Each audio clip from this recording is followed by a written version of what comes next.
Hello friends, good morning. இன்றைக்கி நம்ம என்ன பண்ண போகிறோம் அப்படின்னா ஜீரா ரைஸும் தாலும் தான் பண்ண போகிறோம். ஸோ ஜீரா ரைஸ்க்கு தேவையானது பார்த்திங்கன்னா கொஞ்சம் சீரகம், ஒரு 4-5 பச்சை மிளகா, கொஞ்சம் கரம் மசாலா தாளிக்கிறதுக்கு எடுத்திருக்கேன், 2 பெரிய வெங்காயம் எடுத்திருக்கேன். மீதியெல்லாம் நான் அப்புறமா சொல்கிறேன். ஃபஸ்ட்டு அடுப்பில் ஒரு குக்கர் வச்சுக்கோங்க. அதில் கொஞ்சம் நெய் ஊற்றிக்கிறோம். உங்களுக்கு தேவையான அளவு நீங்கள் நெய் சேர்த்துக்கோங்க. நான் ஒரு 2 ஸ்பூன் தான் சேர்த்துருக்கேன். நெய் சூடானதுக்கப்புறம் அந்த கரம் மசாலா எடுத்து வச்சுருந்தோம்ல, அது எல்லாத்தையும் அதில் போடுறோம். அது நல்லா கொஞ்சம் பொரிஞ்சோன்னையும் சீரகத்தையும் போட்டு நல்லா பொரிய விடுறோம். ஸோ ரெண்டும் நல்லா பொரிஞ்சதுக்கப்புறம் நம்ம நறுக்கி வச்சுருந்த 2 வெங்காயத்தை எடுத்து அதில் சேர்த்துக்கிறோம்.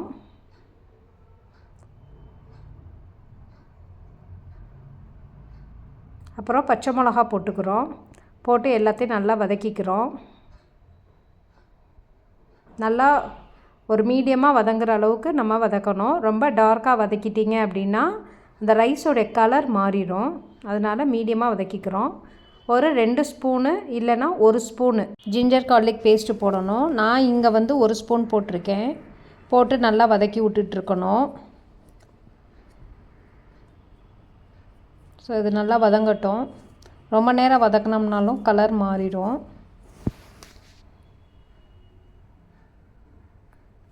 வெங்காயம் வதங்கினதுக்கப்புறம் இப்போ நீங்கள் 1.5 பங்கு தண்ணி ஊற்றணும். அது அந்த ரைஸ் ஊற வச்சுருக்க தண்ணி ஊற்றினாலும் சரி, இல்லை தனியாக ஊற்றினாலும் சரி, அது உங்களுடைய விருப்பம்தான். தேவையான உப்பு போட்டுக்கிறோம். ஸோ நல்லா கொதிக்க விடுங்க.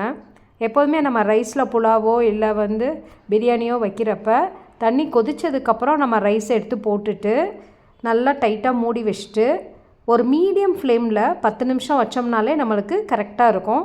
தண்ணி 1.5 பங்கு கால்குலேட் பண்ணிக்கோங்க. எப்போதுமே 1 டம்ளர் அரிசிக்கு 1.5 பங்கு தண்ணி ஊற்றுங்க. நல்லா உதிரியாக வரும். இப்போ பாருங்கள், நல்லா கவனித்து நான் மீடியம் ஃப்ளேம் வைக்கிறேன். ரொம்ப லோவும் இல்லாமல் ரொம்ப ஹையும் இல்லாமல் மீடியமாக வச்சுக்கிறேன். வச்சுட்டு டைமை பார்த்துக்கிட்டேன். 10 நிமிஷம் நம்ம வெயிட் பண்ணுவோம்.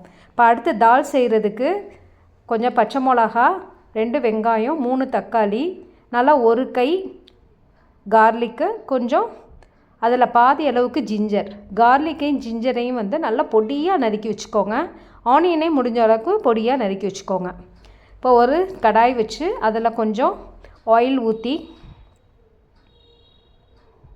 நான் எப்போதுமே கொஞ்சம் ஆயில் மீடியமாக தான் யூஸ் பண்ணுவேன். ரொம்ப ஜாஸ்தியாக யூஸ் பண்ண மாட்டேன்.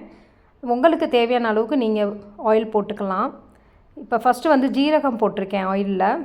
ஜீரகம் நல்லா பொரிஞ்சோனையும் அந்த கார்லிக், ஜிஞ்சர் எல்லாத்தையும் எடுத்து போட்டிருக்கோம்.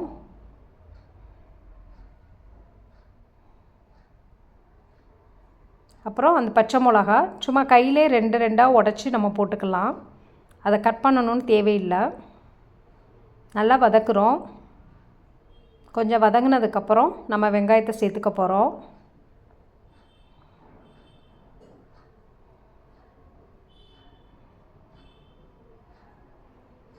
இதுக்கிடையில் நீங்கள் உங்களுக்கு தேவையான தாலை தனியாக ப்ரெஷர் குக் பண்ணி வச்சுக்கோங்க. நல்லா குலைவாக ப்ரெஷர் குக் பண்ணி வச்சுக்கோங்க. நான் இன்றைக்கி ப்ரெஷர் குக் பண்ணது கொஞ்சம் பருப்பு குலையாமல் இருக்கிற மாதிரி இருந்தது. நீங்கள் நல்லா குலைவாக கொஞ்சம் மஞ்சள் பொடியும் சால்ட்டும் போட்டு நீங்கள் ப்ரெஷர் குக் பண்ணி வச்சுக்கோங்க. இப்போ வெங்காயத்தை போடுறேன். அதில் நான் ஜிஞ்சரும் கார்லிக்கும் நல்லா வதங்கி வாசம் வந்ததுக்கப்புறம் வெங்காயம் சேர்த்துக்கிறேன். ஸோ வெங்காயத்தை போட்டு நல்லா வதங்கினதுக்கப்புறம் நம்ம எடுத்து வச்சுருக்க தக்காளியை போட போகிறோம். ஆக்சுவலாக பருப்புலாம் வேக வைக்கிறப்ப, குக்கரில் நம்ம வேக வைக்கிறப்ப நம்ம என்ன பண்ணுவோன்னா, அந்த பருப்பு முங்குற அளவுக்கு அதை விட கொஞ்சம் கூட தண்ணி எடுத்துக்கிட்டாலும் ஓகே தான். தண்ணி எடுத்துக்கிறோம். கொஞ்சம் உப்பும் மஞ்சள் பொடியும் சேர்த்து குக்கரில் வைக்கிறோம். 2 விசில் இல்லைன்னா 3 விசில் ஃபுல் ஃப்ளேமில் வச்சுட்டு அதுக்கப்புறம் ஒரு 5 மினிட்ஸ் நம்ம சிம்மில் வச்சுட்டு எடுத்தோம் அப்படின்னா பருப்பு நல்லா வெந்திருக்கும். இப்போ நான் தக்காளி சேர்த்துக்கிறேன். இதில் தக்காளி சேர்த்து நல்லா வதக்கிக்கிட்டே இருக்கணும்.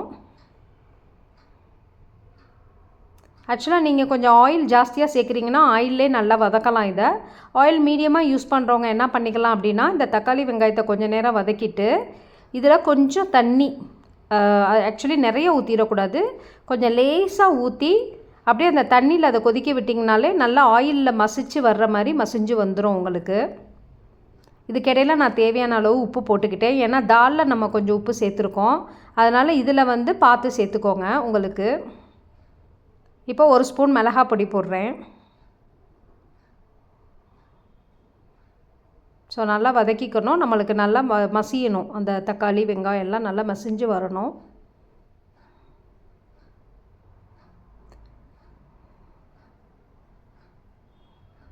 பாருங்கள் நான் எவ்வளோ தண்ணி ஊற்றிருக்கேன்னு பாருங்கள். கொஞ்சமாக தண்ணி ஊற்றி அந்த தண்ணியிலே அது வேகிறப்ப நல்லா மசிஞ்சிரும். நீங்கள் கொஞ்சம் கூட ஊற்றிட்டிங்கனாலும் அந்த பதம் நம்மளுக்கு கரெக்டாக வராது. இப்போ நல்லா மசிஞ்சதுக்கப்புறம் நான் என்னுடைய பருப்பை எடுக்கிறேன். பருப்பு எடுத்து நல்லா கடைஞ்சிக்கோங்க. நீங்கள் கடையிறது வச்சுருந்திங்கன்னா நல்லா கடைஞ்சிக்கோங்க.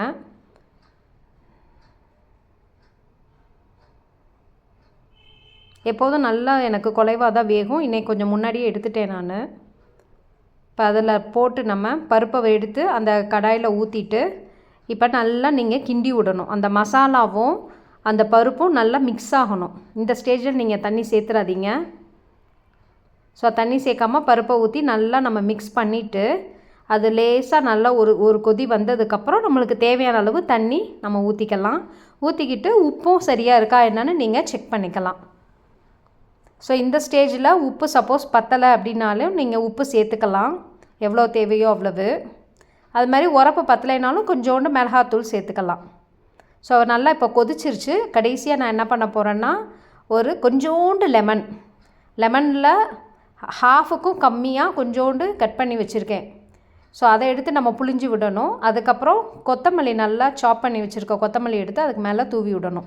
லெமன் பாருங்கள் நான் எந்தளவு கட் பண்ணி வச்சுருக்கேன்னு பாருங்கள். அது புளிஞ்சு விட்டுட்டு கொஞ்சம் கொத்தமல்லி தூவி விட்ருக்கேன். ஸோ ஒரு கொதி வந்தால் போதும். லெமன் போட்டதுக்கப்புறம் ஒரு கொதி வந்தோடனே நம்ம இறக்கிடலாம். நல்ல டேஸ்ட்டாக இருக்கும் இது கீ ரைஸ்க்கும் அதுக்கும். இப்போ இதுக்கிடையில் நம்மளுடைய ஜீரா ரைஸ் வந்து நல்லா ரெடி ஆயிடுச்சு. கீ ரைஸ் ஜீரா ரைஸ் எல்லாம் ஒன்று தான் என்னை பொறுத்த வரைக்கும். பாருங்கள் நான் இப்போ குக்கர் லிட்டை ஓப்பன் பண்ணுறேன். சாதம் எப்படி இருக்குதுன்னு பாருங்கள். நல்ல உதிரியாக அழகாக இருக்கும் பார்க்குறதுக்கேவும். நீங்கள் அந்த வெங்காயத்தை ஃப்ரை பண்ணுறதை பொறுத்து தான் உங்களுக்கு வந்து அந்த கலர் வரும். இப்போ லேசாக மிக்ஸ் பண்ணி விட்டுட்டு நீங்கள் சர்வ் பண்ணலாம். நம்மளுடைய ghee rice or jeera rice and dal வந்து ரெடி. நீங்களும் பண்ணி பாருங்கள். பண்ணி பார்த்துட்டு உங்களுக்கு பிடிச்சிருந்தா லைக் பண்ணுங்கள், ஷேர் பண்ணுங்கள், கமெண்ட் பண்ணுங்கள். மறந்துடாமல் சப்ஸ்கிரைப் பண்ணுங்கள். பாய்.